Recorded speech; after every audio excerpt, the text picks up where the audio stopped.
तो hello friends, तो आज हम देख रहे हैं कि आर्टिफिशियल हाइब्रिडाइजेशंस क्या होता है।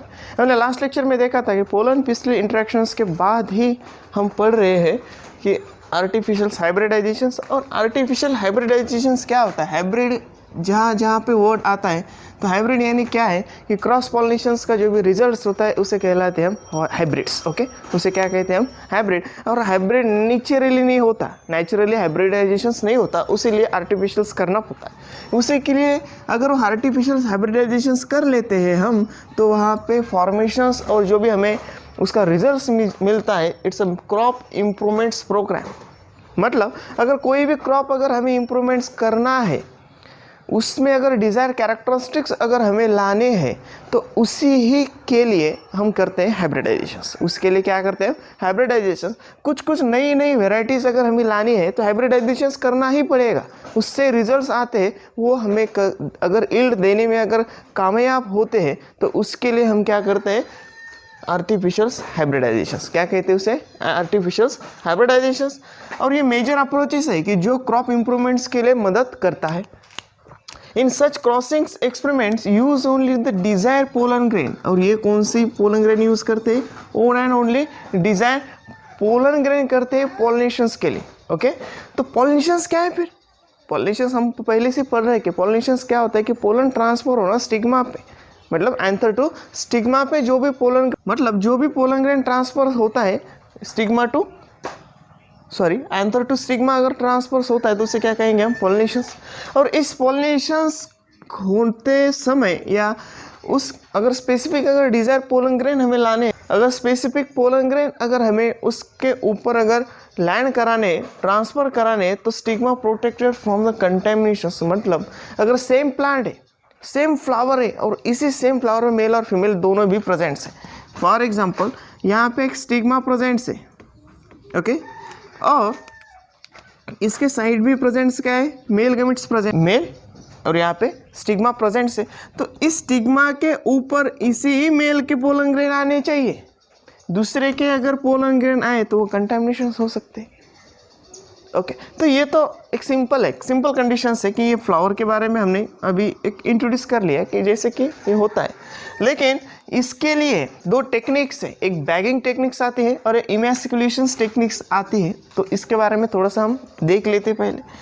तो इमेस्कुलेशंस क्या होता है? तो emasculations it's a removal of anther from the flower. Okay, removal of anther मतलब इसे क्या करेंगे रिमूव कर लेंगे, दोनों के दोनों साइड को क्या करेंगे रिमूव कर लेते। तो यहाँ पे बचा कौन है female gametes from flower and bud before the anther of dehiscence. मतलब एंथर ओपन होने से पहले ही उसे क्या निकालना पड़ेगा, यहाँ से इस फ्लावर से कट कर देना पड़ेगा। यूज टू फोरसेप जो भी हमारे कंपास में होती है, this are the forceps is collected, और उस कलेक्ट कर कर उसे बाहर डाल देना है। मतलब रिमूव क्या करना है, इससे एंथर कर देना है। कब करना है?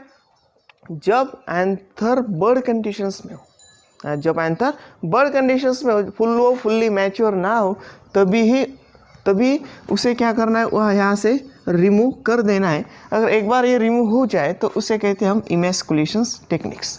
इमेस्कुलेशन से क्या हुआ, anther from the flower at that time this are the bud conditions and before the dehiscence of anther pollen grain spread, बाहर स्प्रेड होने से पहले ही उसे निकाल देना है। उसे कहा हमने इमेस्कुलेशंस टेक्निक। इसके अलावा एक दूसरी टेक्निक आती है, एक आती है बैगिंग टेक्निक।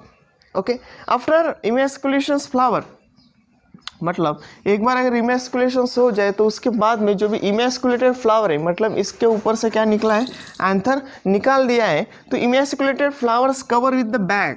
और जो भी बैगिंग क्यों कहा, तो बैग उसके ऊपर डालना है, बैगिंग लाइक स्ट्रक्चर, उसे कहा हमने पेपर, और उस पेपर का नाम है बटर पेपर।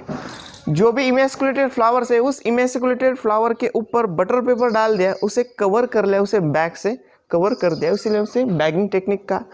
और वो बैगिंग टेक्निक क्यों यूज़ करते? बिकॉज इसके आगे हमने लिखा है कि prevent the contamination of the stigma with unwanted pollen. मतलब कोई दूसरे पोलन आकर उसके जगह पे ट्रांसफर ना हो, और पोलन ग्रेन ट्रांसफर अगर होते हैं तो वहाँ पे पॉलिनेशंस होगा, और हम वही नहीं चाहते। हम क्या चाहते हैं कि हम जो चाहे पोलन ग्रेन इसके ऊपर ट्रांसफ़र कर सकते हैं, इसीलिए तो उसे कंटेमिनेटेड से बचा रहे।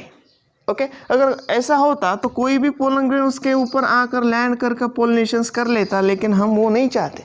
हम क्या चाहते हैं कि ओनली डिजायर पोलन ग्रेन ही उसके ऊपर ट्रांसफ़र हो, क्योंकि हमें क्या चाहिए, क्रॉप इम्प्रूवमेंट होनी चाहिए। जो भी स्ट्रांग है, डिजर्व पोलन ग्रेन से, वो अगर उसके ऊपर ट्रांसफर्स होते हैं तो उसके अंदर आने वाले जो भी रिकॉम्बिनेशन से आने वाली जो भी रिजल्ट है वो क्या होगी, डिज़ायर होगी। डिज़ायर मतलब वो उससे क्वालिटी के जो भी कैरेक्टरिस्टिक्स आती है, ईल्ड के कैरेक्टरिस्टिक्स आएंगे, रेजिस्टेंस आएगा, किससे, डिजीज से। मतलब ये सबकी सब कंडीशंस आएगी with the help of the emasculations and bagging techniques है। ऑब्वियसली किससे आने वाले हैं, आर्टिफिशियल्स हाइब्रिडाइजेशन टेक्निक से ही आते हैं। अगर एक बार ये मैच्योर पोलन ग्रेन्स कलेक्टेड कर लिए हमने, ओके, तो ये इसके ऊपर तो कोई पोलन ग्रेन हम ट्रांसफर्स नहीं कर ले, लेकिन जो भी मैच्योर पोलन ग्रेन से, जो भी मैच्योर पोलन ग्रेन से, उस मैच्योर पोलन ग्रेन को कलेक्ट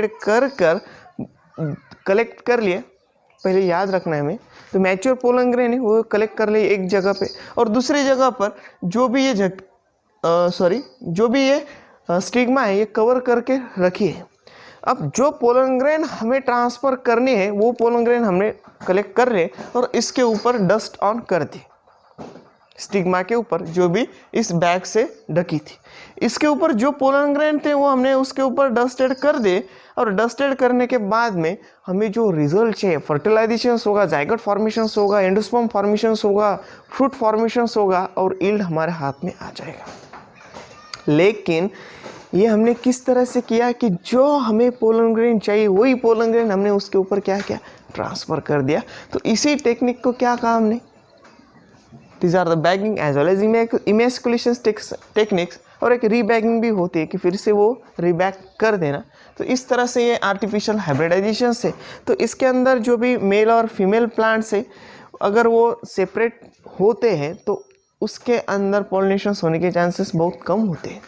हमें तो यही याद रखना है कि इमेस्कुलेशंस होता है भी और बैगिंग टेक्निक्स होता है, किस तरह से क्या रिमूव किया जाता है, क्या बचता है, और कौन से डिज़ायर कैरेक्टरिस्टिक्स आते हैं, वही हमें इसके अंदर याद रखना है। तो बाकी हम नेक्स्ट लेक्चर में देखेंगे। छोटा सा टॉपिक था इसलिए हमने बता दिया। Okay, thank you.